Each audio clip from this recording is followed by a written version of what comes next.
Mr. Silent Channel. Kabanata 126 hanggang 130. Club 0126. Ninger, hindi ko masasabi.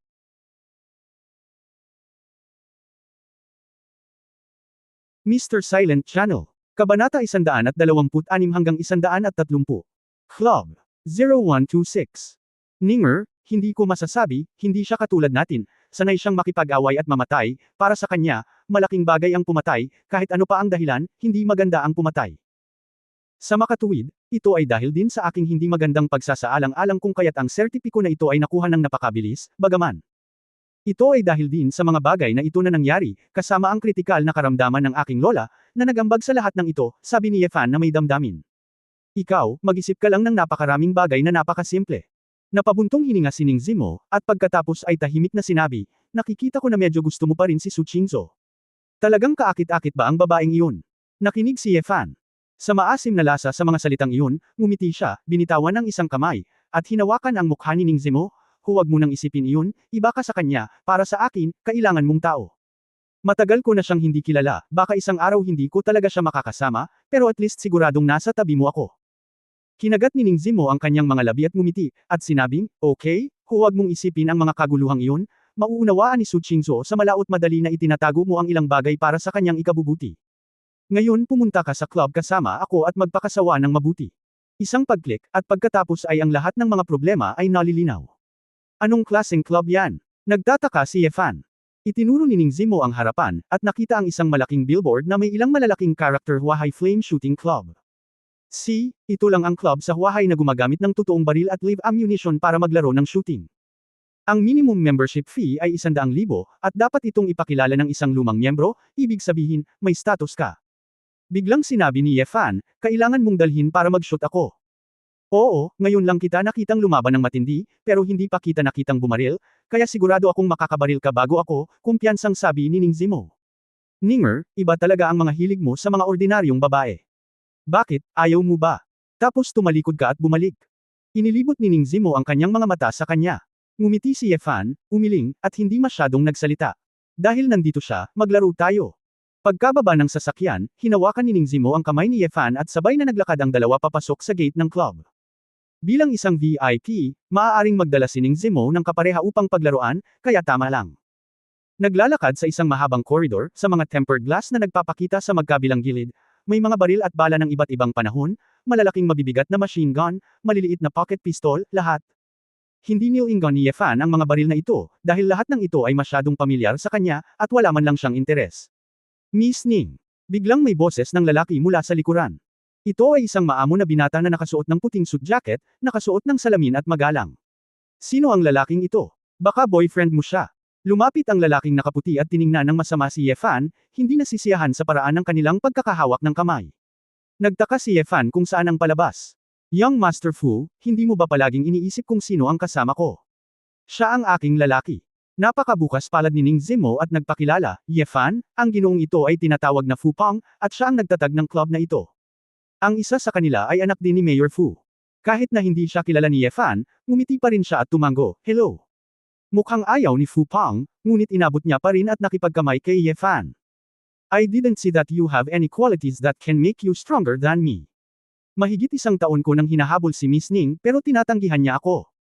Gusto ko talagang malaman, saan ka mas magaling sa akin? Hindi nasisiyahang sabi ni Fu Pang. Hindi napigilan ni Yefan na matawa, ngunit napakadirekta ng anak ng alkalde at sinabing, hindi ko alam kung ano ang Ninger. Likes about me, baka mas gwapo ako sayo. Yefan, hindi sineseryoso ng taong ito ang mayor. Imposible, maging ang hitsura ko o ang aking pananamit, mas maganda ka kaysa sa iyo, mas malakas ka lang kaysa sa akin, sabi ni Fu Pang. Ngumiti si Yefan at sinabing, hindi ba? Gusto ni Ninger ang lakas ko, kaya mabubusog ko siya. Stop making trouble. Anong kalokohan ang pinagsasabi mo? Namula si Ning Zimo, iniisip na napakasama ng taong ito.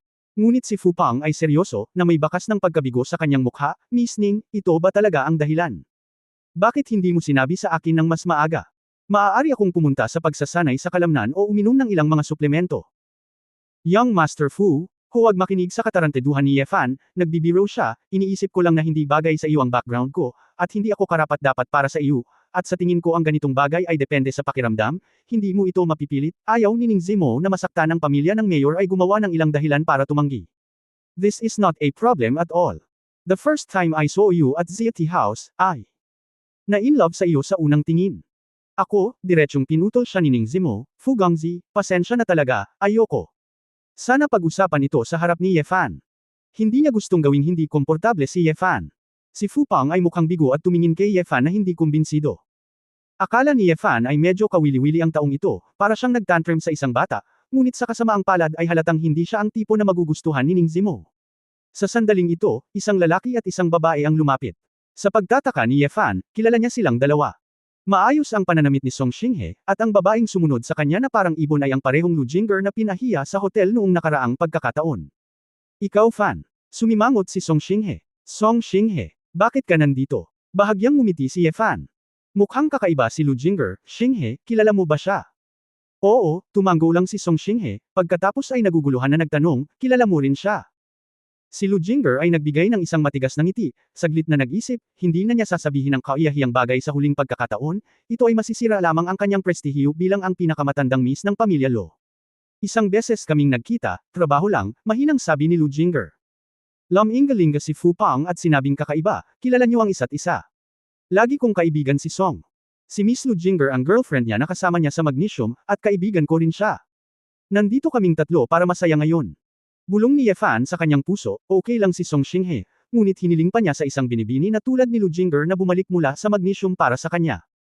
Fu Pang, hindi ba ito ang boss Ning na sinabi mo na isang taon mo nang hinahabol?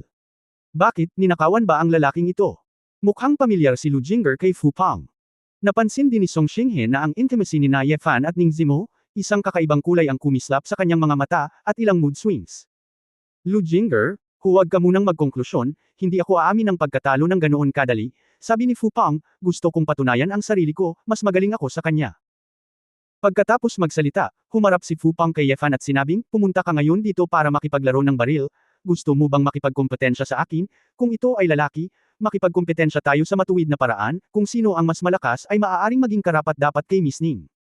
Kabanata 0127 78 0127 Si Ning Zimo ay mukhang walang magawa at sinabing, Mr. Fu, hindi ako premyo. Kung sino ang manalo ay gagantimpalaan. Ano ang kinalaman nito sa marksmanship sa kompetisyon? Nang marinig ito ni Fu Pang, naramdaman din niyang hindi tama ang sinabi niya. Kaya mabilis niyang ipinaliwanag, Miss Ning, hindi ko ibig sabihin, iniisip ko lang na dapat may pagkakataon na ipaglaban ka. Hindi ka matatalo ng hindi malinaw. Si Ye Fan ay hindi interesado, at sinabing, kalimutan mo na ito, ayaw kong makipagkompetensya. Hindi ka ba marunong gumamit ng baril? Kumunot ang noo ni Fu Pang, napakatumpak ng pagiging mamarkahan ni Miss Ning, bakit siya magugustuhan ng lalaking hindi marunong gumamit ng baril? Gagawin ko, ngunit hindi ko kailangang ikumpara, nakaramdam ng kaunting inis si Ye Fan. Sinabi ni Fu Pang, sa kasong ito, makipag-match tayo sa akin. Kung ikaw ay isang lalaki, huwag maging biyenan, magpakabuti ka ng kaunti. Pag nanalo ako, iiwan mo si Miss Ning. Kapag natalo ako, hindi ko nahahabulin si Miss Ning. Paano naman? Hindi nasisiyahang sinabi ni Ning Zimo, Young Master Fu, wala kang karapatang pakialaman ang nararamdaman ko. Ngunit bakas ng pagiging mapaglaro ang sumili sa mga mata ni Ye Fan. Hindi ako interesado sa mga kompetisyon, ngunit para mapatunayan kung sino ang nagkukumpere sa mga lalaki, pagkatapos ay makipaglaro ako sa iyo. Naramdaman ni Ye Fan na siya ay magiging masyadong walang gulugod, lalo na sa harap ng sarili niyang mga babae. Ito ay kinakailangan upang ipakita ang pangangibabaw. Sina Song Xinghe at Lu Jinger ay parehong may mapaglarong tingin sa kanilang mga mata. Pareho nilang alam ang pagiging marksman ni Fu Pang. Bilang founder ng club, natural na magaling siya sa shooting. Kung ikukumpara sa ilang mga espesyal na puwersa, siya ay hindi bababa sa gayon. Ye Fan, ang lakas ng loob mong sumugal. Kapag natalo ka mamaya, mapapahiya si Boss Ning. Ngumisi si Lu Jinger. Sumulyap si Ye Fan sa kanya, teka, sinong makakapagsabi sa iyo ng malinaw? Hindi mo ba gustong makakita ng biro noong nakaraan, ngunit naging biro ka? Isang dampi ng sama ng loob. Ang pagkawala ng kooperasyon ng L Group ay naging dahilan upang hindi niya maiangat ang kanyang ulo sa pamilya Lu, at nagatubili siyang umuwi at manirahan ng ilang araw. Ngumiti si Ye Fan kay Ning Zimo, Ninger, huwag kang mag-alala, kadalasan hindi ako talo. Walang magawa si Ning Zimo tungkol sa isang lalaki, ngunit alam din niya na parang casual si Ye Fan, ngunit hindi siya sigurado. Bagay, hindi gaanong masasabi. Sabay-sabay na dumating ang ilang tao sa shooting range. 3 henerasyon ng Smith & Wesson, 0.45 large caliber pistol, 10 bala bawat tao, pagbaril sa layo na 50 metro, kung sino ang may pinakamataas na kabuuang score ay mananalo, sabi ni Fu Pang na may kumpiyansa tungkol sa mga patakaran. Kinuha ni Ye Fan ang pistol at tinimbang ito. Ito ay talagang orihinal, hindi isang pekeng. Ang club na ito ay talagang hindi madali. Walang problema, kung gayon sino ang mauuna. Sinabi ni Fu Pang, maaari mong sabihin sa akin, kaya ko ito. Nagkibit balikat si Ye Fan, kung gayon, hayaan mo muna akong makita kang lumaban at mag-obserba. Si Fu Pang ay ngumiti ng nakakainsulto, wala siyang pakialam, kinuha ang baril, isinakay ang mga bala, binuksan ang kaligtasan, at nagsimulang bumaril sa isang ring target na 50 metro ang layo. Bang bang bang. Hawak ni Fu Pang ang mga baril sa magkabilang kamay, napaka-standard ng kanyang postura, at tama lang ang dalas ng pagbaril. Obviously, regular siyang nag-practice. Matapos ang 10 round ay kinunan, ang electronic measurement system ay nagbigay ng marka sa isang screen ng direkta sa itaas ng shooting range. 87 singsing. Masayang sumigaw si Fu Pang at ibinaba ang kanyang baril, nakakalungkot talaga, nakilala mo ako sa mabuting kalagayan ngayon, ito ay karaniwang malapit sa aking pinakamataas na marka, kung susuko ka, naiintindihan ko rin. Ang 87 singsing, karaniwang bawat bala na kanyang pinaputok, sa layo na 50 metro, ay maaaring tumama sa isang lugar na kasing laki ng palad sa bawat oras. Napakahirap gawin ng mga ordinaryong tao. Kung tutusin, napakalakas ng reaction force ng mga totoong baril, hindi pa banggitin ng malaking kalibre. Sumimangot din si Ning Zimo. Napakahusay ng kanyang marksmanship sa club, ngunit napakabihirang din ang score sa itaas ng 80th ring. Hindi niya maiwasang mag-alala kung kaya bang talunin ni Ye Fan si Fu Pang. Hindi nagsalita si Ye Fan, ngunit dahan-daang kinuha ang baril at isa-isang nagload ng mga bala.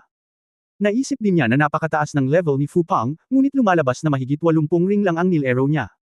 Pakiramdam niya, kapag nakakuha siya ng masyadong mapangahas na resulta, tiyak na magdududa ang mga taong ito sa ginawa niya noon. Sa pag-iisip nito, naramdaman ni Ye Fan na halos kaya na niyang lumaban. Itaas ang baril at barilin. Bang bang bang. Hawak din ni Ye Fan ang baril sa magkabilang kamay, na para bang ginagaya niya si Fu Pang, ngunit sa totoo lang, hindi masyadong nakatutok ang mga mata ni Ye Fan. Dahil sa distansyang ito, marunong siyang tumaman ng nakapikit. Yung target. Pagkatapos ng 10 round, nagmamadaling pinindot ni Fu Pang ang statistics button. 88. Binasa ni Fu Pang ang numero sa pamamagitan ng pagngangalit ng mga ngipin, hindi makapaniwala sa kanyang mga mata. Ngumisi si Ye Fan, pasensya na, natalo kita. Ikaw, ang swerte mo. Nagmura si Fu Pang. Pinilit ni Ye Fan ang kanyang dila, huwag mong sabihin sa akin, gusto mo bang aminin? Mukhang ayaw ni Fu Pang, ngunit hindi niya ito mapabulaanan, kaya't nasabi na lamang niya, makipagkompetensya ulit tayo, 2 panalo sa 3 round. Ikanaway ni Ye Fan ang kanyang kamay, na pagkasunduan na ang isang laro ang magdedetermina ng resulta, at babaguhin mo muli ang mga patakaran, hindi ako nakikipaglaro sa mga taong hindi naniniwala sa kanilang mga salita. Ikaw.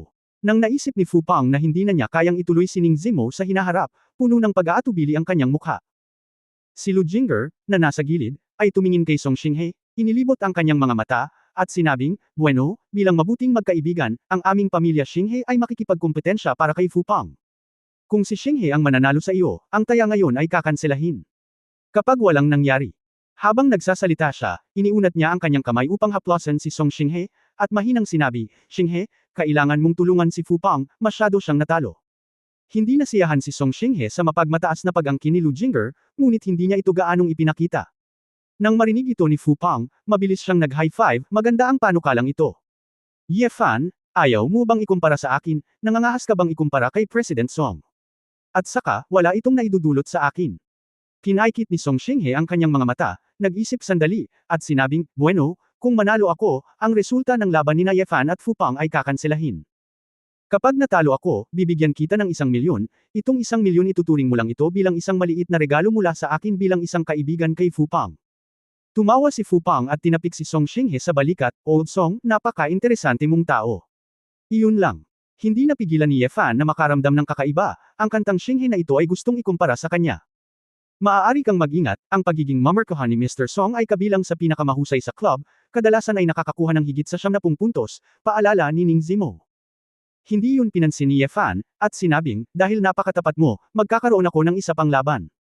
Pagkatapos ay reload ang mga bala, kinuha ni Song Xinghe ang baril, hinawakan ito sa isang kamay, at nagsimulang bumaril ng mahinahon. Pagkatapos ng 10 maayos na kuha, lumayo si Song Xinghe nang hindi ito tinitingnan. Ang sip-sip ko. Lao Song, kaya mo. 98th ring. Napabulala si Fu Pang, nabasag mo ang record sa club. Kabanata 0128 Anong Kung Fu Practice? 0128. Tinitigan ni Lu Jingger si Song Xinghe nang may paghanga at golek, ang aking Xinghe ay kamangha-mangha.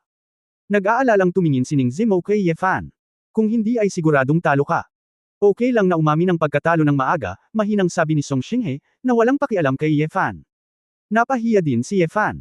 Mukhang hindi niya kayang magpanggap. Kung tutusin, tumama ka man ng 99 o 100, hindi maniniwala ang mga tao na niloloko ka. Hindi sapat ang aminin ang pagkatalo, subukan mo. Ngumisi si Ye Fan at nagload ng mga bala. Muling itinaas ang baril, nagpalit din si Ye Fan sa isang kamay, at ang kanyang braso ay parang makina, nagpapaputok ng mga bala sa parehong paalang na linya sa parehong frequency. Sa sandaling ibinaba ni Ye Fan ang kanyang baril, agad na pumunta si Fu Pang upang tingnan ang mga istatistika. Nang lumitaw ang tatlong matengkad na pulang numero sa screen, parehong natigilan sina Fu Pang at Ning Zimo. Sumimangot sina Song Xinghe at Lu Jingger, at mayroon din silang hindi kapani-paniwalang mga mata. 100. Saglit na tinitigan ni Fu Pang ang numero bago niya matiyak na hindi siya nasilaw. Sumali ka ba sa Olympic Games? Hihimatayin na si Fu Pang, ito ay isang tunay na baril, 50 metro ang layo, 10 pagsabog, lahat ay tumama sa bullseye. Masayang sinabi ni Ye Fan, good luck, kakaiba ang performance ko ngayon. Bagamat sinabi niya iyon, lahat ng naruroon ay hindi tanga. Malinaw, hindi ipinakita ni Ye Fan ang kanyang tunay na kakayahan ngayon lang. Malungkot ang mukha ni Song Xinghe, kung matatalo ka, matatalo ka. Ang iyong mga kakayahan ay hindi kasing husay ng iba. Handa kang matalo. Ye Fan, iulat ang numero ng iyong bank card, at direktang ililipat ko ito sa iyo. Hoy, kalimutan mo na, Xinghe, lahat sila ay magkakilala, kaya maglalaro na lang tayo. Ayaw ni Ye Fan na gawing masyadong pangit ang kanyang mukha. Matigas na sabi ni Song Xinghe, hindi ako basta-basta nakikipaglaro sa mga tao. Kung sasabihin kong milyon, milyon na. Kayang-kaya kong matalo. Xinghe, gagawin ko ito para sa iyo, sabi ni Lu Jingger sa nakakaawang bulong, iniisip na siya ang may kasalanan. Hindi na kailangan. Galit na pinandilatan ni Song Xinghe ang babae, kung hindi dahil sa kanya, hindi siya matatalo kay Ye Fan. Natakot at nagsisisi si Lu Jingger. Naramdaman niya na ang dahilan kung bakit nagalit si Song Xinghe sa kanya ay dahil kay Ye Fan. Tina-target siya ng lalaking ito. Hindi siya naniniwala na talagang may lakas si Ye Fan na tumama ng 10 ring. Nang makitang malapit ng magalit si Song Xinghe, sinabi ni Ye Fan, Ninger, kolektahin mo ang pera, at trituhin ito na parang itinatago ko ito sa iyong ZT house. Kinagat ni Ning Zimo ang kanyang mga labi at ngumiti, kung dadalhin kita rito, kikita ka sa akin ng 1 milyon, at masyado akong nagsasamantala. Pagkatapos magbiro para gumaan ang kapaligiran, nagulat si Ning Zimo ng bank account number kay Song Xinghe. Mabilis na kumuha ng pera si Song Xinghe, pagkatapos ay tumalikod at umalis. Si Lu Jingger ay lumabas kasama niya, tulad ng maliit na manugang na malapit ng iwanan, medyo nakakaawa. Mukhang depressed si Lao Song ngayon, at nawala pa rin sa kanya ang resultang ito, sabi ni Fu Pang na may damdamin. Nagtataka na tanong ni Ye Fan, hindi ka ba nalulumbay? Makukuha mo ang iyong punto sa hinaharap, huwag mo nang patulan ang aking babae. Nagpout si Fu Pang, kaya ako pang matalo, dahil sanay ka talaga, aaminin ko. Pagkasabi nito, iniunat ni Fu Pang ang kanyang kamay, halika, makipagkaibigan ka, sana mapasaya mo si Miss Ning. Naramdaman ni Ye Fan na hindi masama ang taong ito, kaya inabot din niya ito at nakipagkamay sa kanya. Sa parking lot sa labas ng club, kakapasok lang ni Song Xinghe sa kanyang R8 nang makita niyang sinundan siya ni Lu Jingger sa co-pilot. Bumaba ka. Malamig na saway ni Song Xinghe. Si Lu Jingger ay mukhang naagrabyado, na may luha sa kanyang mga mata, Xinghe, nagkamali ako, hindi ko inaasahan na magiging napakaswerte ni Ye Fan. Huwag kang magalit sa akin. Shitlock. Nakakita ka na ba ng shitlock na kayang gumawa ng 10 round at 10 ring? Ngumisi si Song Xinghe, ang tanga talaga ng babaeng ito.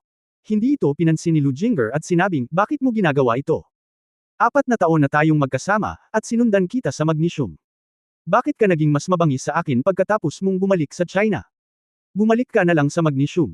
Ay, ayoko. Pagbalik ko sa pagkakataong ito, papakasalan na kita. Kailan ko sinabing gusto kitang pakasalan? Lumabas ka sa kotse. Nagmura si Song Xinghe sa irritable mood. Habang nakikinig si Lu Jingger, lalo siyang naagrabyado. She shouted, "You are too much," at tumakbo palabas ng sasakyan. Walang pakialam si Song Xinghe sa babae, ang malamig na liwanag sa kanyang mga mata ay kumurap saglit, pagkatapos ay kinuha niya ang kanyang mobile phone at nag-dial ng numero. Xinghe, bakit may oras ka para tawagan ako? Isang nasasabik na boses ng babae doon ay si Liu Shuangshuang. Sinabi ni Song Xinghe na may kakaibang ekspresyon, Liu Shuangshuang, gumawa ka ng isang bagay para sa akin, at bibigyan kita ng isang halaga ng pera pagkatapos ko itong matapos. Ano ba? Masakit sa pakiramdam kapag pera ang pinag-uusapan, sabihin mo lang. Sabi ni Liu Shuangshuang. Isang masamang ngiti ang lumitaw sa gilid ng bibig ni Song Xinghe, natuklasan ko ang isang sekreto ni Yefan ngayon, gusto kong sabihin mo kay Yuner. Naglaro sina Yefan at Ning Zimo sa shooting club sa loob ng isang hapon, at maganda ang mood nila medyo marami, nakikinig sa tunog ng iba't ibang putok ng baril, tila ba ang inis sa puso ko ay binaril din ng walang laman. Pinag-isipan itong mabuti ni Yefan, marahil ay dapat niyang bigyan ng panahon ang kanyang sarili at si Su Qingzhou para masanay sa isa't isa. Bigla niyang natuklasan na ang kanyang bagong kasal na asawa ay isang Verdugo na pumatay ng maraming tao na may dugo sa kanyang mga kamay. Kahit isang babae ay babagsak. Sa relatibong pagsasalita, medyo kalmado ang reaksyon ni Su Qingzhou. Paano na? Mas maganda ba ang mood mo? Tanong ni Ning Zimo kay Yanran sa sasakyan habang pabalik. Tumango si Yefan, ano ang susunod mong gagawin? Maghapunan. Medyo maaga pa naman, bakit hindi ka pumunta at tingnan mo ang resulta ng pagsasanay ng mga elite ko at bigyan mo ako ng gabay? Mungkahi ni Ning Zimo. Pinag-isipan ito ni Yefan saglit, pag-aaralan pa lang niya ang formula na ibinigay ni Shu Lingshan, at magandang pumunta sa practice field. Bumalik ang dalawa sa Zia Tea House at pumunta sa open space sa likod bahay, kung saan maraming mga batang thug ang nagsasanay ng husto. Ang mga taong ito ay nagsasanay ng hanay ng mga paggalaw na itinuro ni Yefan. Kahit na ito ang pinakamadali para kay Yefan, ang mga kabataang ito ay natitisid pa rin. Naunawaan din ni Yefan na ang kanilang pundasyon ay hindi maganda, kaya't sinabi niya ang ilang mga salita ng paghihikayat, binigyan sila ng ilang mga payo, at hayaan silang magsanay ng mag-isa. Inakala ni Ning Zimo na babalik si Yefan sa tea house para maghanda para sa hapunan, ngunit si Yefan ay nakatayo sa gitna ng field mag-isa, nakapikit, na parang may iniisip. Gusto mo bang mag-practice? Tanong ni Ning Zimo. Tumango si Yefan, may sinasaliksik ako, hintayin mo ako. Naintindihan ni Ning Zimo, at nanunood ang ibang grupo ng mga miyembro ng Zishulinggang na naruroon. Gustong malaman ng lahat kung anong uri ng kung fu ang ginagawa ni Yefan sa kanyang sarili. Gayunpaman, pagkatapos ng buong 10 minuto, walang gumagalaw mula kay Yefan. Kuya Fan, ano ang pina-practice mo? Nagmumuni-muni ka ba? Uto, paano ka makakatayo habang nagmumuni-muni? Nataranta ang lahat, dahil hindi nila makita kung bakit. Ngunit sa sandaling ito, isang biglaang pamimilit ang kumalat na si Yefan ng sentro. Hoy! Gatlang M. Huminga ng malalim ang ilang mga elite thug, at pagkatapos ay hindi namamalayan na nataranta at umatras. Chapter 0129 Pumunta ka rin. 0129. Pakiramdam nila ay parang dudurog sila ng bundok, bumibilis ang puso, mabilis ang pagdaloy ng dugo, at ang mga nerbiyos ng buong tao ay naninigas sa sukdulan. Pinagpawisan din si Ning Zimo, hindi gumagalaw ang kanyang magagandang mata na nakatitig kay Yefan. Tila sa sandaling ito, ang momentum ni Yefan ay natangay sa mga manunood, na tinatakpan ng lahat sa ilalim ng kanyang Wazi Mountain. Ang pakiramdam ng pang-aapi ay lumitaw sa wala pang 10 segundo, at lahat ay nagulat at pinagpawisan. Bawat segundo ay nagpaparamdam sa lahat ng napakatagal. Ha! Iminulat ni Yefan ang kanyang mga mata, at kasabay nito ay bumalik sa normal, isang pagtataka ang lumitaw sa kanyang mukha, kaya nga, bagay sa akin ang kung fu na ito. Pagkatapos mamulong sa sarili, itinaas ni Yefan ang kanyang ulo at tumingin kay Ning Zimo at sa iba pa na 20 metro ang layo. Ninger, anong nangyayari sa inyong lahat? Bakit ang pangit niyo? Natagpuan ni Yefan na ang lahat ay mapatla. Huminga ng malalim si Ning Zimo at sinabing, how dare you say it? Ano ang ginawa mo? Ano ang pakiramdam ko, hindi na kaya ng puso ko? Biglang natawa si Yefan sa sarili, pasensya na, una sa pangalawang beses kung sinubukan ito, baka hindi ko na-control ang lakas ko. Sa sinabi nito, humakbang si Yefan at umalis sa lugar. Sa sandaling umalis siya, si Ning Zimo at ang iba ay natakot nang makitang ang mga bluestone na tile sa sahig ay naging isang tumpok ng graba at pulbos na bato kung saan nakatayo si Yefan. Ang hangin ay umihip, at ang pulbos ay tinatangay, nag-iiwan ng isang pares ng mga bakas ng paa. Isang grupo ng mga tao ang tumingin sa mga mata ni Yefan at naging labis na hinangaan at namangha. Ang bluestone na ito, kahit natamaan ng mga bala, ay magkakaroon lamang ng kaunting mga gasgas, ngunit talagang tumayo si Yefan at walang ginawa, natapakan lang ang 2 bakas ng paa. Gutom na ako, Tere kain na tayo. Si Yefan ay tumawa, sa mabuting kalooban, at pumasok sa tea house. Nagmamadaling sumunod si Ning Zimo at nagtatakang nagtanong, Yefan, anong klaseng kung fu ang ginagawa mo? Internal ba ito? Nagpractice ako ng Tianyi Shui, magagawa ko rin ba iyon? Natural na kayang gawin ito ni Tianyi Shui. Dumating, ngunit hindi ako isang panloob na puwersa, sa katunayan, hindi ko alam kung ano ang tawag dito, pag-ungol ni Yefan. Walang pangalan. Paano ito? Nagtataka si Ning Zimo. Nag-isip sandali si Yefan at sinabing, tatawagan ko itong disintegration, pansamantala, dahil ang susi sa kung fu na ito ay nasa salitang disintegration. Binulong ni Ning Zimo ang pangalan ng 2 beses, at nakangiting sinabi, ang pangit talaga, at salamat din sa iyo na nakuha mo ito. Hoy, inabot ni Yefan at tinapik ang puwitan ng babae, huwag mong pag-usapan ang mga walang kwentang bagay na ito, malaki ang konsumo ng disintegrasyon, patay gutom na ako, hayaan mo ang kusinero na maghain ng pagkain. Tinakpan ni Ning Zimo ang kanyang likod at bahagyang namula, ngunit sinabi niya pa rin ang, ng maamo, at abala sa paghahanda ng mga pagkain. Pagkaraan ng 10 minuto, bumalik si Ning Zimo sa pribadong silid, at ilang waitress din ang nagdala ng masaganang pagkain. Matamis na nagkwentuhan ang dalawa habang kumakain. Binanggit din ni Ning Zimo na tungkol sa pagsira ni Yefan sa White Shark Gang ng mag-isa, nakaramdam siya ng kawalan ng kakayahan at kinailangan niyang humanga sa gulo ng lalaki. Alam mo ba na si Wang Jio at ang iba pang mga hallmaster ay umiiyak at tinatawag akong isama sila, sinasabi na gusto kanilang pagsilbihan. Kung buhay pa si Zhou Shoujing, malamang naasar din siya, umiling si Ning Zimo at sinabi. Uminom si Yefan ng isang malaking subaw ng kanin, kumagat sa isang piraso ng nilagang tadyang ng baboy, at ulong, itago mo lang ito at hayaan silang gawin ang kanilang mga trabaho. Walang masama sa pagkakaroon ng mas maraming tao. Walang babalikan, mapalawak man o kinakain, kaya tinatanggap ko pa rin sila, sabi ni Ning Zimo. Sinabi ni Yefan, kung magiging malakas ka lang, hindi ka madaling aibuli ng mga tao ng iyong pamilya, at tiyak na hindi masasaktan ang pagtaas ng kapangyarihan ng Zishulin. Medyo nagulat si Ning Zimo, alam mo ba ang tungkol sa pamilya ko? Mapaglarong ngumiti si Yefan, kung hindi ko alam ang background mo, paano ko natiis na hindi ka hawakan noon? Ha! Kaya pala napakaplano mo. Inilibot ni Ning Zimo ang kanyang mga mata sa lalaki. Attitude, kundi pati na rin ang estilo. Nilunok ni Yefan ang kanyang lalamunan, iniisip ang tungkol sa, kainin, ang babae ngayong gabi, kalimutan ito, kumakain siya, kaya nagkaroon siya ng reaksyon, paano niya natitiis.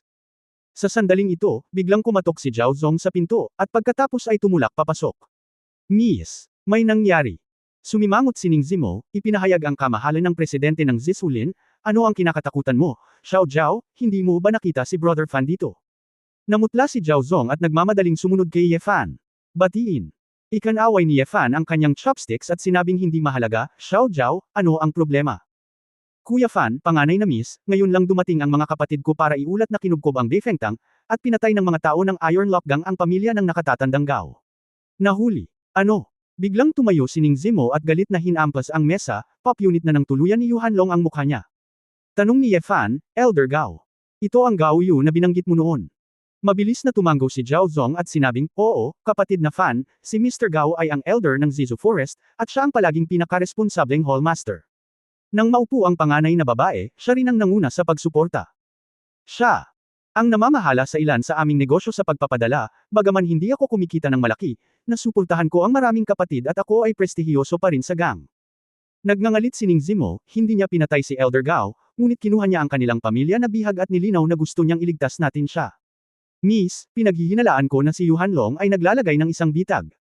Kapag inilagay natin ang ating sarili sa bitag, o nanunood ka mula sa likuran, dadalhin ko ang mga kapatid upang salubungin siya sandali. Nagboluntaryo si Zhao Zong. Walang duda, ito ay isang bitag. Gustong hiramin ni Yuhan Long si Zhang Shu at ang iba pa para magrebelde at mang-agaw ng pera sa ating Zizu Forest para bumili ng armas. Sa kasamaang palad, nagkamali siya. Ngayong hindi sapat ang pera, malamang na walang silbi ang mga armas. Nakita ko ang White Shark Gang. Pumupunta sa amin ang mga tao, at baka nag-aalala siya na baka lumunin siya, kaya agad siyang kumilos. Kung gayon, bakit hindi niya tayo ginugulo, sa halip ay hulihin si Elder Gao? Naguguluhan si Zhao Zong. Walang balak na awayin kami ng lalaking ito, naghahanap lang siya ng mga hostage para akitin kami, naghihintay lang siya ng kuneho. Ang matandang Gao ay nagtrabaho ng gusto para kay Zishulin, at ang kanyang pamilya ay inaresto. Bilang presidente at junior, malamig kung hindi ako personal na lalapit. Ang puso ng magkapatid. Agad na nagpasya si Ning Zimo at sinabing, Xiao Zhao, sa loob ng isang oras, tipunin ang lahat ng may kakayahan ng mga kapatid, pumunta tayo sa Balan Bay. Ang Balan Bay ay isang deep water port sa hilagang kanluran ng Huahai, kung saan matatagpuan din ang Beifengtang. Nag-aalalang sinabi ni Zhao Zong, ngunit ang ating mga piling kapatid ay nakakalat kung saan-saan, at halos 50 tao lamang ang maaari nating tawagan sa loob ng isang oras. Kung napakaraming tao ang dumaan, natatakot ako. Hindi.